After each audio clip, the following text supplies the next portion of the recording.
Buenos días a todos. Estamos por iniciar lo que viene siendo el Congreso Internacional de la Academia Mexicana Multidisciplinaria, la investigación científica y tecnológica, impulsando el desarrollo económico y la competitividad. Cedo la palabra a los moderadores, a la doctora María del Rosario Chávez Villarreal y Filiberto Arévalo González. Adelante, maestros. Esperamos que todo este día sea de éxito. Gracias. Bueno, maestra. Doctora Rosario. Maestra Rosario, tiene apagado el micrófono. Bueno, buenos días. Vamos a dar inicio a la primera ponencia que está programada para de las 9 a 9:20. Es la discapacidad y educación virtual, experiencias y hallazgos en la clase de piano para un alumno invidente. Los autores son Castro Guerrero María Teresa y Castilla Flores Marta Villada. Vienen representando a la Facultad de Música y Artes del maestro Manuel Barroso Ramírez de la Universidad Autónoma de Tamaulipas. Adelante, pueden presentar su ponencia, por favor. ¿Están presentes? Comenzamos. Tienen 15 minutos para la exposición y 5 minutos para preguntas y respuestas. 2 minutos antes de los 15, yo les daré la indicación que está por terminar su tiempo. El tiempo empieza a correr a partir de este momento. Okay. Excelente, entonces le cedemos la palabra. Ok. El título de esta ponencia es Discapacidad y Educación Virtual, experiencias y hallazgos en la clase de piano para un alumno invidente. Esta ponencia es de la doctora Teresa Castro Guerrero y una servidora, Marta Villada Castilla Flores. Ok, esta investigación surge ante esta situación de la pandemia.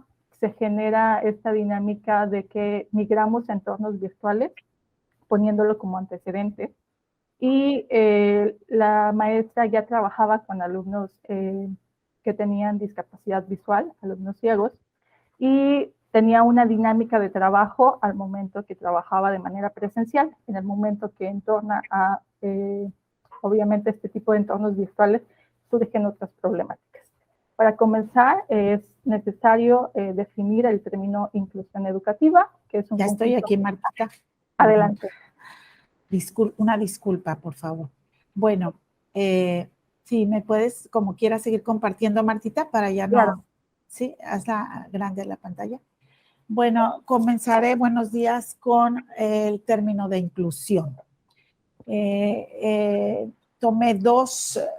El término de inclusión es muy amplio, hay muchísimos conceptos, pero básicamente la inclusión está orientada, es un conjunto de procesos que están orientados a eliminar o minimizar barreras que limitan el aprendizaje y la participación de todos los estudiantes. Eso dicen Granada, Pómez y Sagüesa.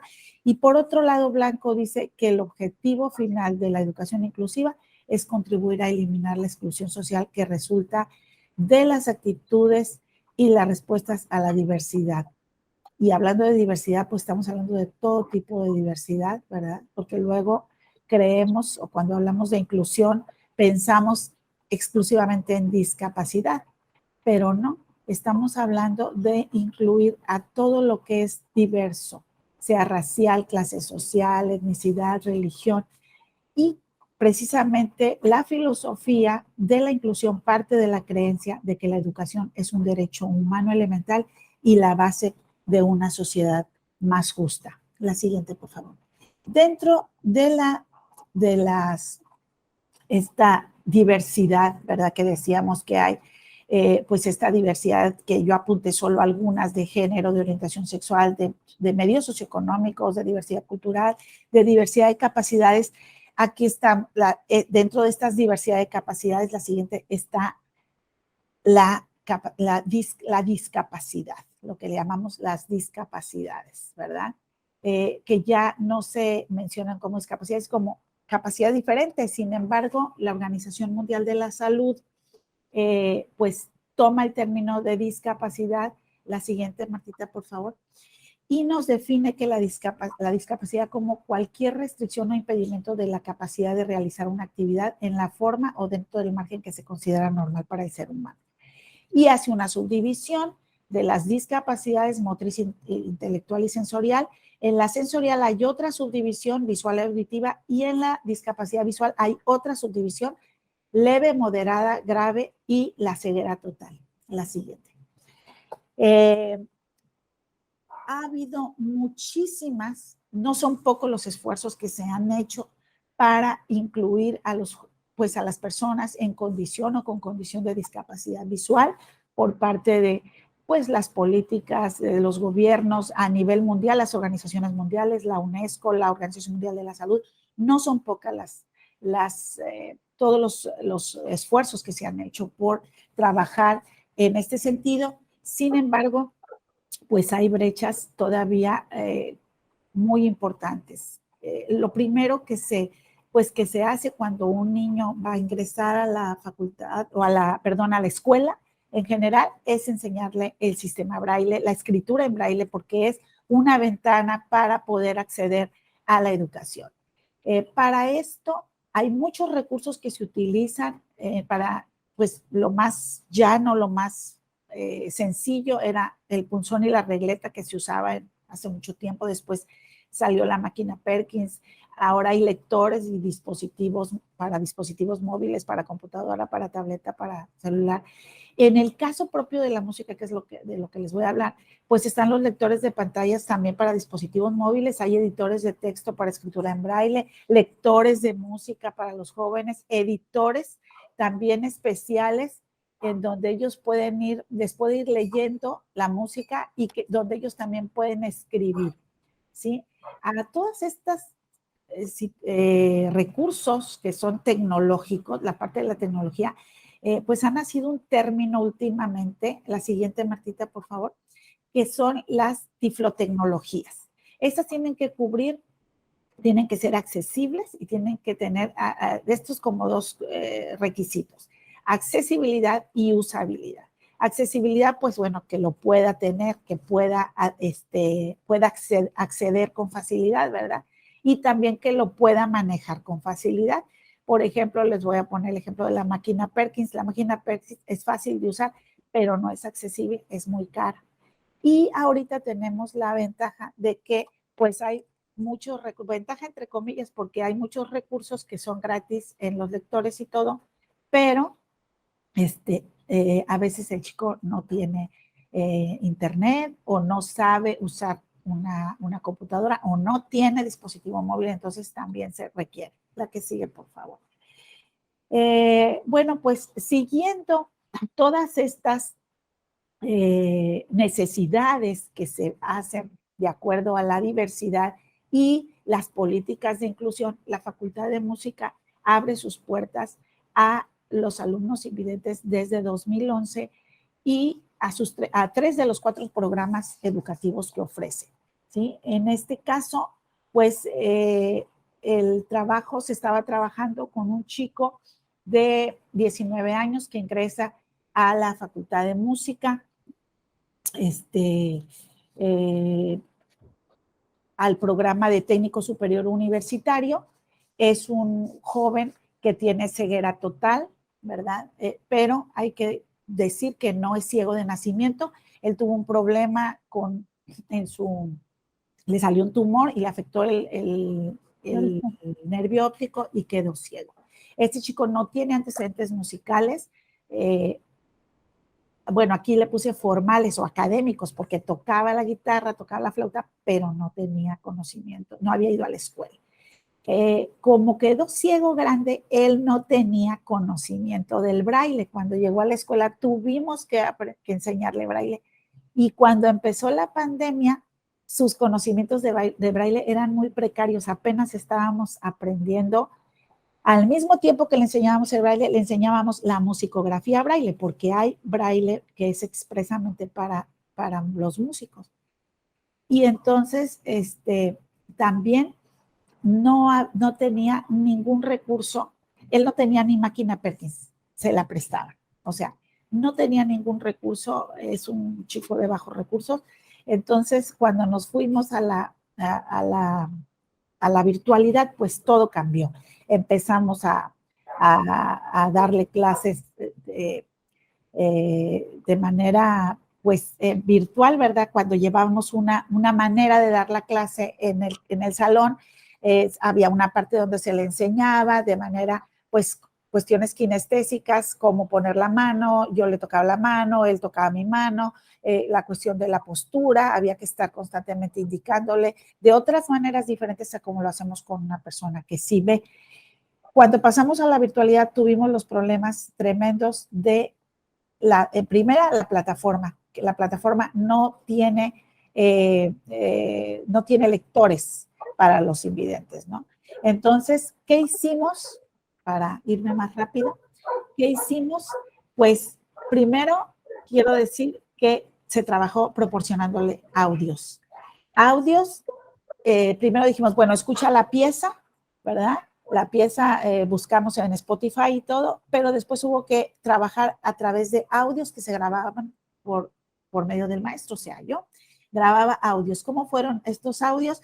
Fueron primero a manos separadas, pero yo le mandaba, te voy a mandar la mano derecha de una cosa y luego la mano izquierda.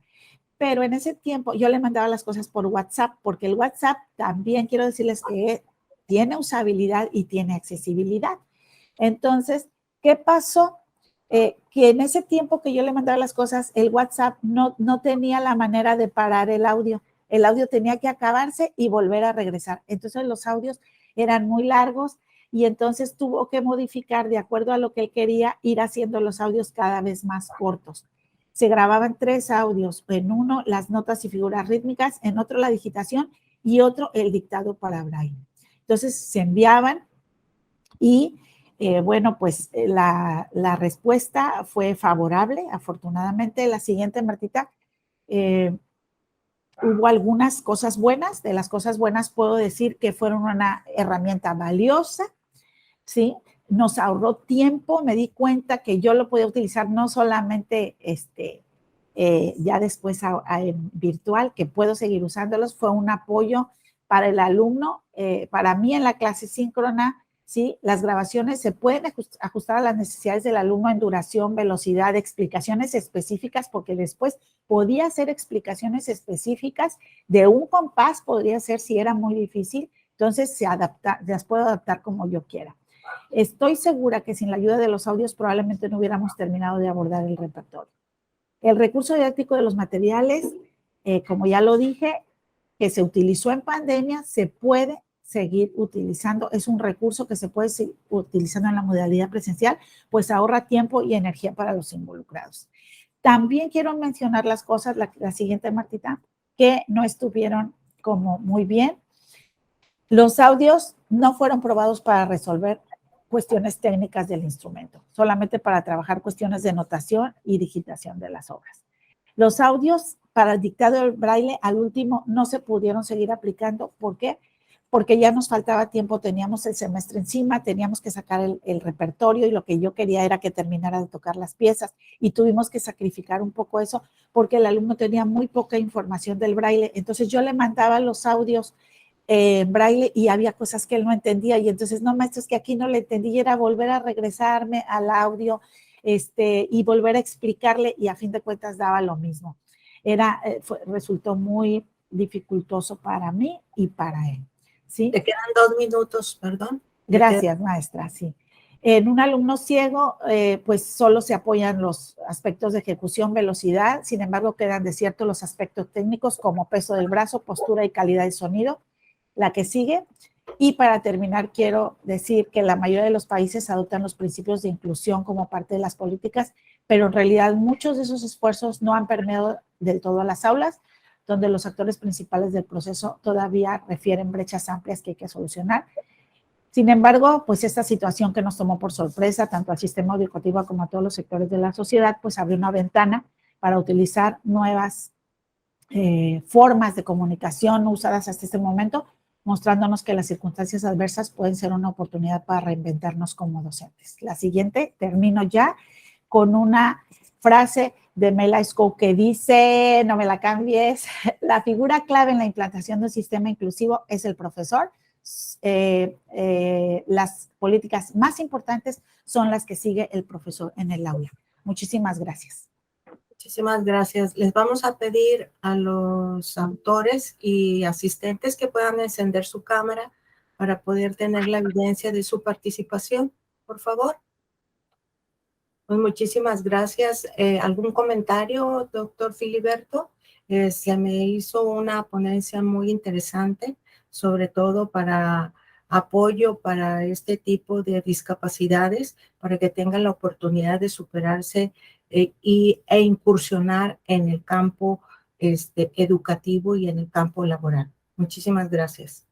Así es, como dijo la licenciada María Teresa Castro, a veces teníamos ese concepto de discapacidad o de inclusión, solamente que era como discapacidad, pero ella lo dijo atinadamente, habla de otros diferentes conceptos que incluyen este término, en este caso. Entonces, sí es muy importante este tipo de trabajos, que no se queden nada más en un tintero, sino que sigan hacia adelante.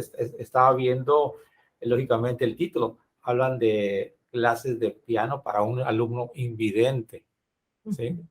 Yo los felicito, en este caso, maestras, licenciadas, por este trabajo presentado. Muchísimas gracias. Ok, vamos a dar, perdón, disculpen, vamos a dar inicio a la segunda ponencia, la música grupera en Ciudad Mante, Tamaulipas.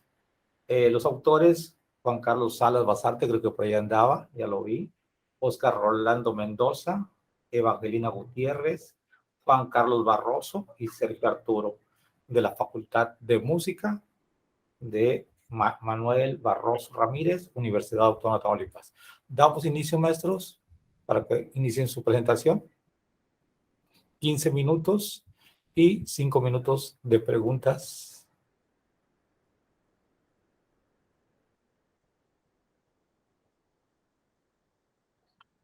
Bueno, maestros. Sí, buenos días, maestro Filiberto. Un gusto estar con usted y con todos los compañeros. En un momento, nuestro compañero Oscar va a ser quien va a presentar Muy el bien. trabajo. Adelante, Oscar. Gracias. Un saludo. Felicidades, Saludos, maestra TT. Excelente presentación. Muy bien. Bueno, buenos días a todos. Oscar, no sé si me escuches. En cuanto tú digas e inicies, a hablar, está listo. Bueno, muy buenos días a todos. Es un trabajo denominado La música grupera en Ciudad Mante, Tamaulipas. Este trabajo fue desarrollado por el licenciado Oscar, por la maestra Evangelina Gutiérrez, el maestro Sergio Barroso, el maestro Juan Carlos Barroso y su servidor, el maestro Juan Carlos Salas. Vamos a dar un poco de contexto acerca de este trabajo. La música en México es muy diversa, en la cual existen una gran variedad de gustos, estilos y géneros. Esto va variando conforme a la zona donde es escuchado y ejecutado un género musical. Para poner en contexto esto, se tiene que decir que al escuchar una agrupación que ejecuta cumbias y los músicos fueron formados en el sur del país, en comparación de otra donde los músicos son originarios y formados en el norte del país, se encontrarán una gran diferencia en el estilo, ya que de acuerdo a su identidad van variando. Otro aspecto que identifica a la agrupación es el tipo de voz que tiene el cantante, la forma de ejecución del instrumento y sobre todo la instrumentación, que es todo lo que acompaña una canción. Esa es una manera clara de diferenciar un estilo de cumbia. La música de cumbia y sus distintas variaciones por lo general tienen el contenido de letras de amor, decepción, amorosas y consumo etílico. Por tal razón, los recuerdos y emociones que este género producen son de alegría, decepción y recuerdos de consumo. Choque, poema W en el 2019. Este trabajo de investigación lo que nos lleva es acerca de un trabajo que se está generando en el estado, específicamente en la zona del Mante, Tamaulipas. Eh, Tenemos unos cuestionamientos para llevar a cabo esta investigación. El primero, ¿cuál es el origen y evolución del género grupero y su desarrollo musical en Ciudad Mante durante la década de los 70s, 80s y 90s? Para el desarrollo de la investigación se analiza el estado del arte sobre los géneros musicales como parte de la identidad musical que tenemos todos los seres humanos. En este caso, analizamos el norteño, el ranchero, la cumbia, banda y grupero. Se ubican a los 9 grupos más sobresalientes de Ciudad Mante durante las décadas mencionadas en la pregunta de investigación. Se lleva a cabo un trabajo de campo a través de entrevistas, sí, entrevistas a profundidad a cada una de las personas de los grupos localizados, ¿sí? Por entrevistas cualitativas en profundidad entendemos encuentros cara a cara entre el investigador y los informantes, encuentros estos dirigidos hacia la comprensión de las perspectivas que tienen los informantes respecto a sus vidas, experiencias o situaciones tal como las expresan con sus propias palabras. Este es un trabajo bastante profundo llevado a cabo en su gran mayoría este tipo de entrevistas por Oscar. eh, lo que se valora mucho en una investigación, vamos a tratar de colocar los mayores resultados que nos dé con el tiempo. Los objetivos de la investigación, ¿cuál es? Es conocer el origen, evolución y surgimiento de la música grupera en Ciudad Mante, así como identificar el o los grupos más reconocidos de las décadas 70s, 80s y 90s. Ese es el general. El específico es conocer el origen de la música grupera, conocer e identificar la evolución de la música grupera, identificar los grupos con mayor reconocimientos musicales en la década de los 70s, 80s y 90s en Ciudad Mantes, analizar cada grupo, conocer su trayectoria artística, su música, orígenes musicales y evolución de la agrupación, así como identificar la percepción de algunos de los integrantes de cada grupo en relación al género. La definición del problema. Te encontramos como problemáticas que la música en general es clasificada de acuerdo a su género y cada género musical tiene sus propias características en cuanto a su letra, armonía, ritmo. Son los puntos principalmente conocidos. El desconocimiento o la mala difusión del término música grupera u onda grupera, porque en ocasiones está asociado este término a ciertas características que nos dan como un estereotipo de personas no muy bien comportadas dentro de los contextos sociales. Entonces también es importante analizar el estado del arte en relación a la clasificación que se les da. La primera mitad de la década de los 90 marca en definitiva la globalización de la música grupera, una música que se basa en un corpus interpretativo construido por baladas y cumbias, aunque cede un alto grado de protagonismo a los teclados, el acordeón. Siguen vigentes las agrupaciones de la música grupera como Selena, Emilio Navaira, Bronco. Esto lo menciona Luis Omar Montoya en el 2014. La música grupera es un ejemplo audible junto con el lenguaje de solidaridad colectiva y de ascendencia común. Pase lo que pase con la música, los migrantes retienen a través de ella sus diversas identidades étnicas. En el 93, Europe. La cultura musical más popular y activa en el noreste de México es la grupera. No es un género, sino una categoría impuesta por la industria de la cultura para designar una diversidad de géneros populares y grupos donde no entran los solistas, las baladas, el rock español, el rock ni la música ranchera del Bajío. No, esto nos da un contexto de la importancia que tiene la música grupera y cómo está cómo es conocida o cómo es clasificada por muchos autores. Esto nos lo mencionó Olver en el 2011. La música nos transporta hacia momentos, incluso cuando no recordamos nada más, también activa la memoria automáticamente, provocando el recuerdo de las letras de canciones sin siquiera estar conscientes que las sabemos. Salen de nuestra boca como un reflejo. Vargas en el 2019. Creo que el Pues, maestro Oscar ya puede participar, maestro. Sí. Oscar, perdón, ¿ya? Ajá. Sí, ya, Bien. tuve que reiniciar esta cosa. Ah, Una disculpa. muy bien, Oscar. ¿Continúas a partir de donde me quedé o quieres iniciar desde el Pero me iba principio? en Yo la sé que estás muy emocionado con esta presentación. Tú eh, dime. pues si alcancé a escuchar, Tiene que continuar, no, pues para tiene no que perder el tiempo, continuar. pues, mejor de ahí le sigo, ¿no? Sí, porque les quedan 5 minutos, Sí, Juan Ok, y Oscar. adelante, Quedan Oscar. 5 minutos. ok. Bueno, sí, muy bien, sí. Sí, muy bien. Ajá, muy bien. Bueno, la justificación. Bueno, la justificación. Presentar elementos sobre el género musical en el MANTE con. Bueno, a ver.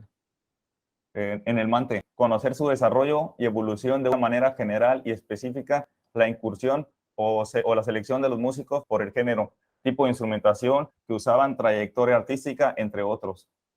Bueno, aquí a raíz de las entrevistas, claro, me di cuenta de que tenían diferentes tipos de, ahora sí va la redundancia, tipos de vistas en cuanto al género y de diferentes perspectivas, lo que para una persona consideraba música grupera, para otros no.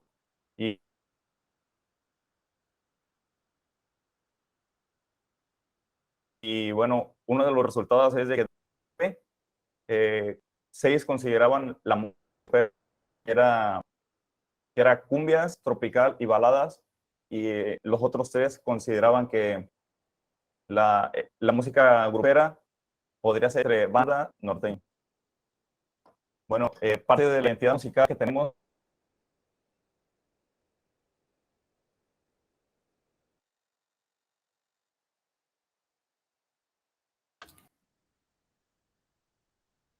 Oscar Mendoza se le apagó el micrófono, creo. Sí, se le pagó. Bueno, Oscar, se apagó tu micrófono. Puedes checarlo, please. Bueno, creo que debo de continuar. Oscar, está teniendo muchos sí, creo problemas que con sí. el internet. Una disculpa. Sí, Juan Carlos, Ahorita que se integre Oscar, continúa él, ¿sí? La identidad musical, la identidad que tenemos como seres humanos es la que nos hace hasta cierto punto diferentes, cada uno del otro. La música forma parte de la identidad. Si la identidad es la conciencia que una persona tiene de ser ella misma y distinta a los demás, entonces en lo que se refiere a la música, la identidad musical se formará con las experiencias musicales que hayan dejado en la conciencia una impronta significativa. Costa París 2015.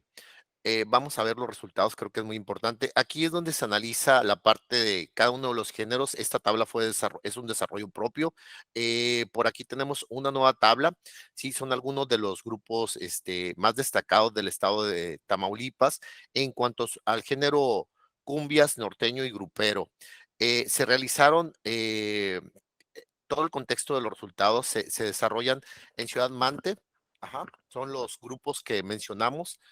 Es el grupo Cougar, que es el único grupo que desde el inicio en el 88 hasta el 2021 siguen vigentes en escenarios y no solo en el estado de Tamaulipas, sino también en estados como San Luis, Nuevo León, Veracruz, parte del sur de Estados Unidos, con la parte del estado de Texas. Es uno de los grupos más reconocidos. En los azucarados, como todos sabemos, la zona de lo que es el Mante, Tamaulipas, hubo un gran desarrollo en cuanto a la parte de la caña. Se generó este grupo y si se dan cuenta, este grupo se llaman los azucarados, pero antes se llamaban Pepsi Boys. La Pepsi generó en esa misma zona una planta precisamente por todo el contexto económico que desarrollaba. Permítanme un momento, creo que Oscar está hablando. No, Juan Carlos, ok. Te dígame. puedes ir ya a conclusiones porque te queda un minuto de exposición o el Sí. resultado, lo relevante. Ok, Por favor. tenemos aquí resultados importantes, por ejemplo, los Cougar cuando iniciaron, en qué año, tiempo de vigencia llevan los grupos 33 años, los Azucarados llevan 20 años, Tripulación llevan 22, la edad de los músicos, el entrevistado cuando inició a tocar y cuántos años lleva cuando inició en el grupo. Tenemos resultados como, por ejemplo, a qué se dedican actualmente, sí, la edad y los años que llevan de músico, sí, si se dan cuenta, los entrevistados son personas ya adultos mayores clasificados, la gran mayoría, pero llevan de músicos gran parte de su vida y aún se dedican a la música, pocos se dedican a cuestiones diferentes a la música. Creo que son de los resultados más sobresalientes. Todos los entrevistados iniciaron desde su niñez en la música.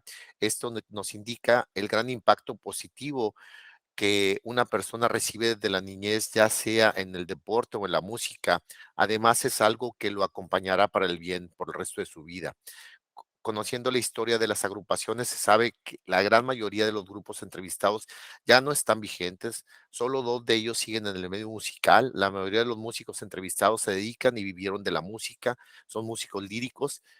Perdieron interés en los estudios reglados, educación básica, por lo que muchos aún están involucrados de alguna manera en la música. Este tipo de casos no es exclusivo del área donde se llevó a cabo la entrevista. Existen muchos músicos líricos, excelentes ejecutantes en diversas agrupaciones alrededor del mundo, quienes no cuentan con la profesionalización, o sea, títulos y cédulas que los acredite con una licenciatura en el área de música o en las artes. Con toda la información rescatada, gracias a la ayuda de los entrevistados y la investigación, podemos considerar que el género de música grupera son las baladas románticas, las cumbias y lo tropical, ya que aquí es donde predominan los instrumentos electrónicos. El género grupero es sinónimo de música alegre que va de la mano con letras bellas que hacen que el oyente perciba de inmediato esa diferencia hacia otros géneros musicales, como lo han dicho algunos autores. Creo que esto es de lo más importante que se llevó a cabo. Es una investigación que realmente duró casi un año, año y medio. Desafortunadamente la pandemia también hizo que se retrasara toda esta investigación. Se acudió a las casas de los entrevistados, se llevaron a cabo 3 entrevistas de manera diferencial y entre las cuales se transcribió toda esa entrevista a través de un software, se procesó y se generaron los resultados. Entonces, pues por ahí está expuesto este trabajo. Oscar, pues aquí estamos. Muchas gracias a todos. No sé si alguien tenga alguna pregunta. Aquí estamos a sus órdenes. Bueno, licenciado Juan Carlos, es un trabajo muy arduo, ya que tuvieron que investigar sobre la edad. Veía ahí que uno tiene 74 años. Desde los 11 años empezó porque veía que tenía que 60 y tantos años en el medio. Entonces, directamente es un trabajo relevante y en este momento, ya con el tiempo encima, le voy a ceder la palabra a la doctora María del Rosario para que dé continuidad a la ponencia número 3. Sí, nada más que antes, si les pedimos que prendan las cámaras a los participantes Sí, cierto. para la evidencia, por favor. Perdón, así es. Para tomarla, ¿sí? Ok. Tiene razón, tiene razón.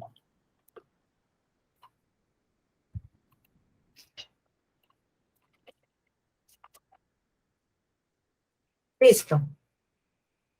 Ahora sí, continuamos con la siguiente. Vamos a continuar con la siguiente ponencia, que es la importancia de la creatividad para el desarrollo profesional. Los autores son Marta Villada Castilla Flores y María Teresa Castro Guerrero. También son en la Facultad de Música y Artes del maestro Manuel Barroso Ramírez de la Universidad Autónoma de Tamaulipas. Adelante.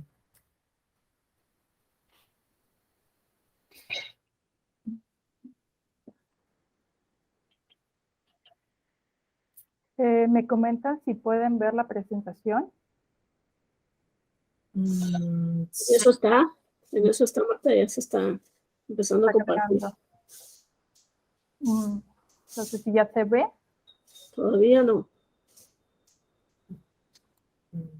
Ok, bueno, pues el título de esta ponencia es La importancia de la creatividad para el desarrollo profesional. Mi nombre es Marta Villada Castilla Flores y esta ponencia fue hecha en colaboración con la doctora María Teresa Castro. No sé si se ve, no se ve. Aún no se ve. Viendo. Ah, ok, No. tengo. Es que tiene que compartir su Sí, lo que, presentación. sí, ya la compartí, aquí está. No me daba la opción de la ventana de PowerPoint, pero ya me la di. Sí. Ahí está, listo. Ok. Ok. A manera de introducción, debemos de recordar que el año 2020 marcó de manera significativa diversos sectores a causa de la contingencia sanitaria presentada por el COVID-19, que es algo que todavía hasta la fecha ha tenido repercusiones, y con esto se vino a paralizar el mundo, ¿no? Diversos campos y sectores fueron afectados, uno de ellos fue el educativo, lo que hizo emerger muchas problemáticas que estaban ya de fondo. Recordemos que en marzo de ese año, el entonces secretario de Educación Pública, Esteban Moctezuma, en un comunicado de prensa indica la suspensión de clases presenciales, algo que de momento para tanto alumnos y, por qué no decirlo, maestros, ocasionó un poco de alegría porque se adelantaban las vacaciones sin saber que pues esta suspensión se extendería durante 2 años, ¿no? Esto ocasionó que, volviendo de las vacaciones, se buscaran estrategias para de alguna u otra forma concluir el ciclo 2021, en el caso de la universidad, o el ciclo 2019-2020 en nivel básico, lo cual trajo otras problemáticas al migrar a entornos virtuales, para los cuales directivos, maestros, estudiantes y padres de familia pues no estábamos preparados, ¿no?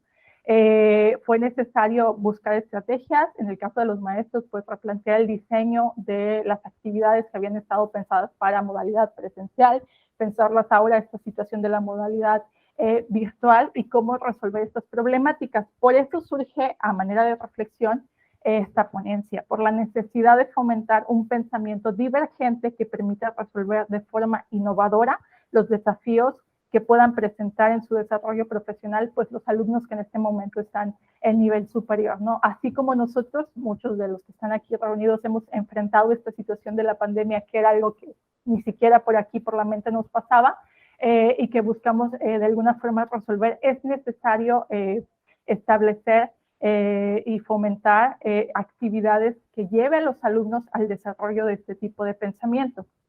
Para ello, ahorita es necesario abordar un poco lo que sería el concepto, la definición de creatividad. Este término fue objeto de estudio a lo que fue inicios del siglo XX en las disciplinas de la psicología y de la educación, en sus inicios del siglo XX. Ya en otras disciplinas se extiende este estudio de manera muy reciente. Hay muchos conceptos, hay muchos términos, hay muchos autores que lo han estudiado, sin embargo voy a enfocarme ahorita en unas pequeñas definiciones que apoyan un poco esta ponencia. En el caso de López y Racio en 1998, ellos establecen la creatividad como una manera que tiene la mente para procesar la información, la cual se manifiesta por medio de la producción de situaciones o ideas que tienen un grado de originalidad con la que pretende en cierta forma transformar o afectar la realidad del individuo, ¿no? Este es uno de los elementos. Habla de un pensamiento, entra en juego la cuestión del área cognitiva para el proceso de la creatividad.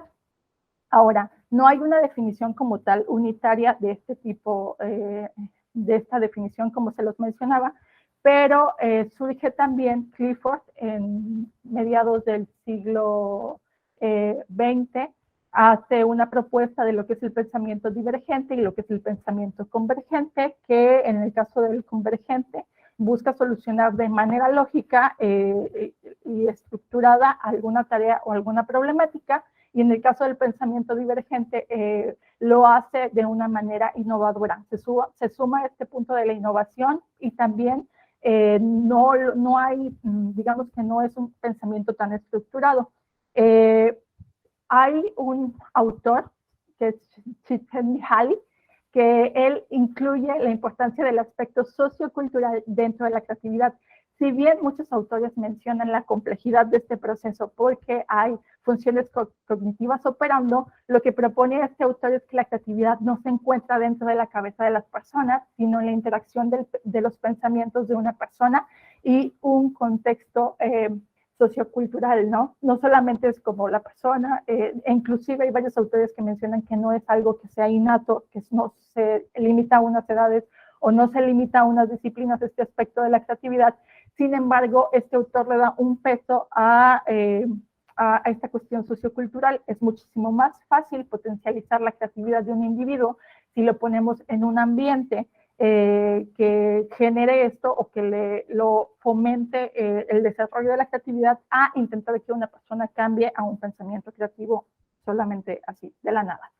Entonces, como se los mencionaba, hay diversos autores y vamos a encontrar también diferentes procesos y fases que tiene la creatividad. El proceso y la estructura clásica tiene que ver con la preparación, que es cuando se suscita un problema que genera curiosidad en el individuo. El segundo es la incubación, que son las ideas entre la conciencia y la inconsciencia, y generalmente este proceso de incubación, muchos nos atoramos en él, ¿no? Es cuando quieres resolver una problemática, le estás dando muchas vueltas, no encuentras la solución, sin embargo, te alejas de eso y hay una especie de tiempo de ocio en donde te alejas de ese problema, de esa investigación que estás haciendo, haces un cambio hacia otra cosa y de pronto, eureka. Es el momento justo de la intuición, que es el tercer paso de esta fase, que es cuando en el inconsciente las ideas se empiezan a conectar. Aparentemente ya no estábamos pensando en la problemática, pero inconscientemente el cerebro sigue trabajando. Para pasar al cuarto punto, que es la evaluación, que es la aplicación de los criterios interiorizados del campo, y el quinto, que es la elaboración de la obra o el producto integrador. Hay, como se los decía, diferentes autores, diferentes procesos, y varios mencionan la fluidez dentro de este proceso. Sin embargo, Csikszentmihalyi, en 1998, él menciona un aspecto muy importante y un elemento muy importante, que es el fluir, que quiero destacar, que él investigó a varios creadores de diferentes campos. No se limita, insisto, a artistas. A veces pensamos creación y vamos con artistas. Y lo que él descubrió fue que se genera un sentimiento de placer durante el proceso de la actividad creadora que están realizando. Muchos de ellos coincidieron en que había un gozo y había un sentimiento de logro que les generaba la actividad misma, sin importar si había una recompensa o un estímulo externo. Eso habla de la motivación que genera la creatividad como tal. Otro de los elementos que mencionan algunos autores es como el duelo, el proceso del duelo, la creatividad viene a ser como una catarsis de alguna trauma, de alguna pérdida que había tenido el ser humano. Melgar lo menciona como el proceso de fantasmagorizar, que es cuando pierdes el objeto o la persona que es querida y de pronto la transformas en algo, en un objeto, en una creación, en una poesía. Y es una forma en que se atenúa el dolor y entra en un proceso creativo. Ahora, estas fases que he mencionado no necesariamente son en el orden, pueden suceder de manera aleatoria y tampoco tienen un tiempo establecido para suceder. Entonces, con respecto y volviendo a este duelo, podemos encontrar muchos ejemplos de personas que a través del duelo han creado algo, y uno de ellos es el caso de Platón, ¿no? Con los diálogos socráticos. Él habla y escribe y vemos a un Sócrates hablando que ya había muerto, ¿no? Que de alguna forma Platón lo está idealizando y lo está reviviendo a través de estos diálogos. Bien, vamos a la parte de la metodología.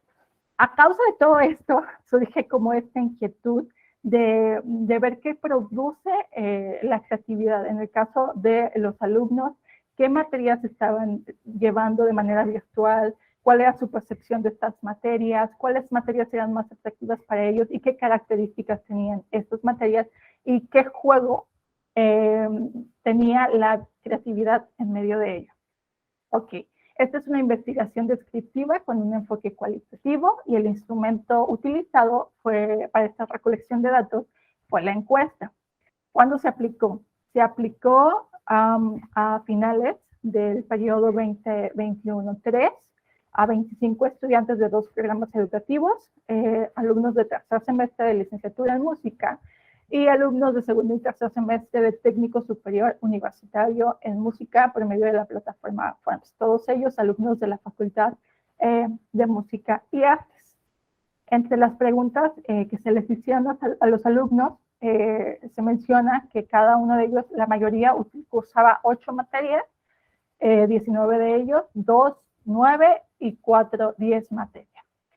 Se les hizo la pregunta que en cuál de estas materias se les daba, cuántos de ellos veían que se les brindaba un espacio para desarrollar su creatividad. 21 opinaron que sí se les brindaba un espacio para fomentar el desarrollo de la creatividad y 4 mencionaron que no existía como tal. Ahora, es necesario destacar que de estas materias que tenían estas características creativas, 5 materias eran teóricas y no eran materias propiamente de las disciplinas artísticas, eran materias del núcleo básico. Entonces, no, insisto, esta cuestión de la creatividad no se limita a áreas artísticas y tampoco se limita a materias prácticas. Se da y se puede dar en diversas materias. Ahora, de estas materias se les preguntó también a los alumnos si tenían materias preferidas y cuáles eran las características de estas materias, mencionando que una eran los retos enfrentados, el segundo era el uso de la creatividad, el uso de la tecnología, a pesar de que estábamos en esta modalidad virtual, pues no necesariamente se referían a Teams, sino se referían a todos los otros elementos que los docentes utilizaban para complementar los temas de la clase. El cuarto es la manera de abordar los temas que les resultaba interesante, cómo lo abordaban los maestros, y el quinto es que encontraban motivación en ellos. De estos elementos quiero destacar 2. 1, había retos enfrentados, bueno, 3, retos enfrentados. Había una problemática que les generaba o comenzaba a generar este punto de hay algo que resolver, que es una parte de los procesos de la creatividad. Otro como tal, las actividades creadoras. Les permitían no limitarse a lo que estaba establecido como que dentro de este cuadrado, sino les permitían dar luz y vida a su imaginación. Y por último, es que encontraban motivación en ellas. Había un estímulo más allá de la calificación final del alumno, sino que en sí mismo la actividad les generaba esta motivación y este placer que menciona Csikszentmihalyi. Conclusiones. Diversos estudios han destacado que la creatividad no se limita a una aptitud innata, sino que es un potencial inherente a cualquier individuo sin importar su edad, la cual no se restringe a un área o campo en particular, motivo por el cual se propone contemplar la actividad creadora como un elemento dentro de las clases de educación superior, destacándose la importancia de generar los entornos y situaciones óptimas para su desarrollo o espacios creativos. Estos ambientes de los que habla este autor que es necesario generarlos dentro, si queremos fomentar la creatividad, con los cuales se estimule a los estudiantes para dar resoluciones innovadores a los problemas presentados o actividades sugeridas, a través de las cuales puedan fluir, lo que les permitiría experimentar el gozo y el placer que produce la creación. Y lo que les permitía sobre todo enfrentar las situaciones que se puedan generar más adelante, que si bien nos vino a mostrar la pandemia, en un momento todo cambia. Es importante también recordar que a causa de la pandemia algunos estudiantes se enfrentaron pérdidas y con ellas duelos, por lo que se les invita a la reflexión del docente para considerarlo una oportunidad para la creación, brindando las actividades y los espacios para ellos. Termino con esta frase: de todas las virtudes que podemos aprender, no hay otra característica más útil, más necesaria para la supervivencia y con más probabilidades de mejorar la calidad de vida que la capacidad de transformar la adversidad en un desafío que pueda proporcionarnos disfrute. Csikszentmihalyi. Referencias bibliográficas por su atención. Gracias. Pues muchísimas gracias, maestra. Muy interesante su ponencia. Efectivamente, nosotros como docentes enfrentamos todo este tipo de situaciones y fomentamos la creatividad para que los alumnos puedan tener un mayor aprovechamiento. Y efectivamente, tomar en cuenta todos esos retos a los cuales nuestros alumnos se enfrentaron, pérdidas, duelos, necesidades que los obligaron a veces a pérdidas de trabajo, para que nosotros como docentes también tomemos en cuenta todo ese tipo de situaciones y tratar de apoyarlos a ellos. Les vamos a pedir que nos prendan sus cámaras para tomar la evidencia de esta interesante ponencia y pues felicitarla, ¿verdad?, por el tiempo que fue exacto que en su programación. Muchísimas gracias. Pego la evidencia y vamos a darle muchísimas gracias, maestras, y vamos a continuar con la siguiente ponencia. Le cedo la palabra al doctor Filiberto.